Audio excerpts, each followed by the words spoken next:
তোরা কই যাবি তো কোনো সমস্যা নেই। আচ্ছা কদি ওই আছে কত a - b সমান কত 4 a - b সমান 4 4 এবং ab ab সমান কত আছে 60 হ্যাঁ 60 ab সমান 60 এন্ড কি মান নির্ণয় করতে হবে a plus b এর মান a plus b এর মান যদি মান নির্ণয় করি তাহলে আমরা লিখব কি প্রদত্ত রাশি তাই লিখলাম প্রদত্ত রাশি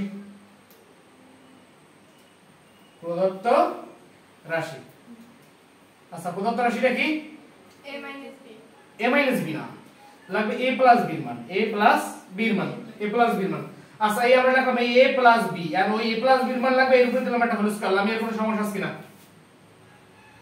এইখানে দেখছি কি a plus b এর মান নির্ণয় করতে আমরাও করছি কি ওর একটা বর্গ করছি a plus b whole square দিছি আচ্ছা a plus b whole square যদি এই না মান আছে কি প্লাস এ কিন্তু আমার মান আছে কি মাইনাস এ আর যাবে কি পরের সূত্র অতএব a minus b whole square plus 4ab এইটুকু কোনো সমস্যা আছে কিনা আছে আচ্ছা দেখ তারপরে a plus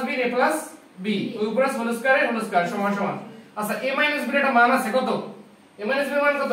4 এই 4 আর উপরে আছে কি হোল স্কয়ার প্লাস এর প্লাস এই 4 এর 4 ইনটু a b এর একটা মান আছে কত 60 দেখ তারপরে আছে কি a plus b কি হইছে হোল স্কয়ার সমান দেখ সাইড অফ স্কয়ার এই যদি 4 এর উপরে স্কয়ার দি 4 এর উপরে স্কয়ার 4 কয়বার 4 দুইবার এই স্কয়ার মানে তো স্কয়ার মানে 2 না তাই 4 গুণ 4 অর্থাৎ 4 গুণ 4 অর্থাৎ সাইজে 16 অর্থাৎ ইনভার্স কত 16 এই যোগের যোগ দেখ 4 0 0 4 7 24 240 তা অর্থাৎ a plus b উপরে কি হোল স্কয়ার সমান এখন দেখ এই যে 0 আর 6 যোগ দিলে কত হয় 6 6 এর 1 5 2 2 এখন আমাকে মান লাগবে কি a plus b কিন্তু আমার কাছে কি a plus b whole square and square কি রাখতে পারমু স্কয়ার না সমান একুয়াল থাকে কি স্কয়ার ওকুল যে হইছে কি রুট